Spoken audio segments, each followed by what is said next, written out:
So I've got a bunch of stuff coming in the mail to make this 93 F250 a little more roadworthy, but the ignition key lock cylinder, whatever it's called, came in the mail today.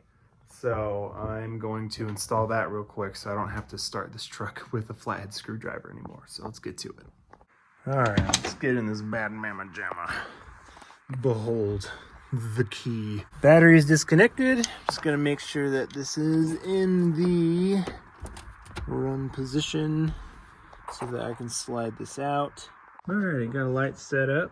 Now underneath the steer column on this plastic trim piece, these two screw holes are for screws, and then this little guy so you can fit something up there to depress a button. This is gonna be hard. There it is, which is one hand. Let's see if we can't get this sucker to get out of there.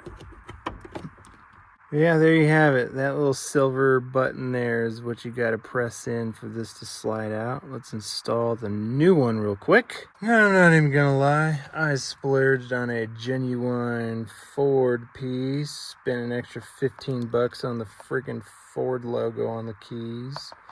Comes with this warning label around it to not turn the key until it is installed in the cylinder, or the column rather.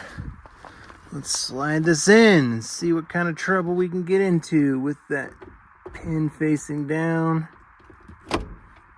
And rotate it.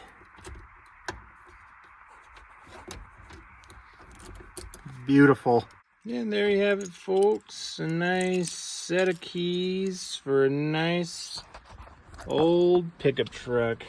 I don't know about you, but that right there makes a grown man emotional. Hell yeah.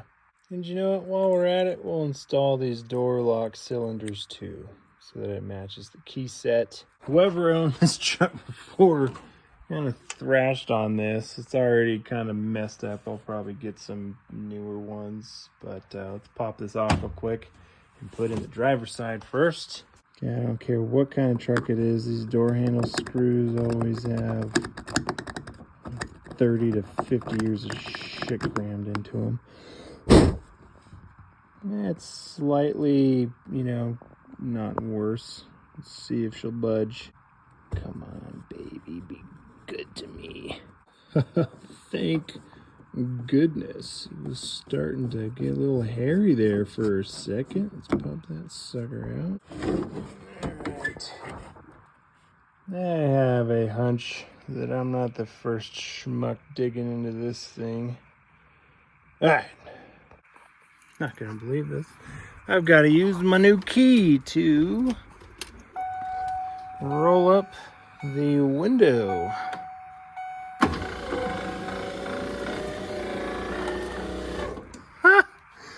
That's awesome. So if you're looking at these like this from the back, this one will go on the left, that other one will go on the right. Easiest thing to do is to pop this rod out while it's still installed in the door with this pull tab. It's just got this retainer. You got to push those tabs away and slide it out on one of those ends. So let's do that real quick. And come on, baby, be good to me. Oh, there she goes. Holy shoot, that thing just flew across the garage. Good gravy, Batman. That thing has got some mileage on it, but yeah, that rod just pops out of that face there. Let's get the new one in. All right, slide tab is in. Just connect this rod real quick. And let's test her out and see if anything good happens. Yeah, baby. Good as new. Alright, let's put this POS back together and do the other side.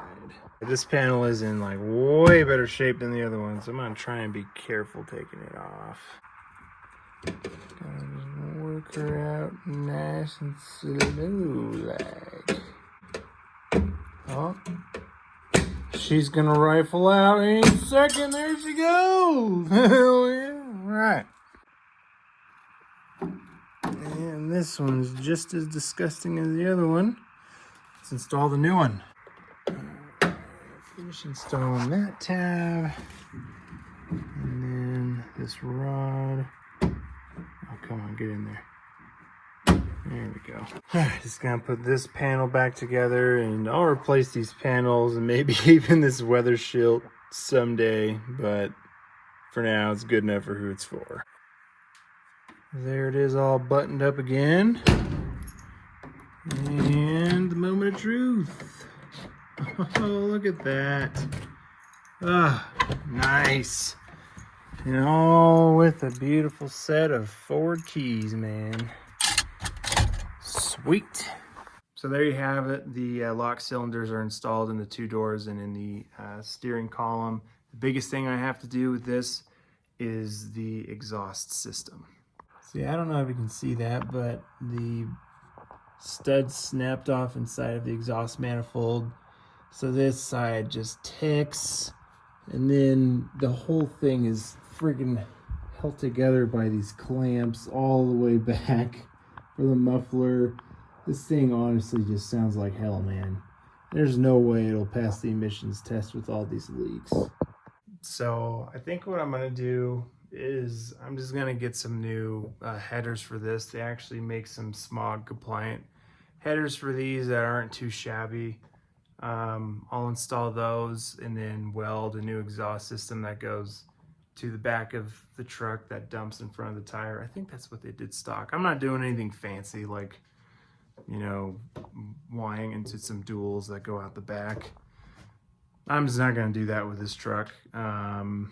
So yeah, once I do that, I'm gonna fix all the other crap on it, like the wiper motor went out. I diagnosed that today. I ordered the parts for it, and then the heater core is plugged up, so I'm gonna get a new heater core and a new fan too, because it sounds kind of weak. So yeah, as all those parts come in, I'll you know, record me installing them. Not a lot of videos of people working on these on the internet, so it'll be interesting to see how many folks follow along this truck's journey of getting back on the road. So yeah, stay tuned till the next one.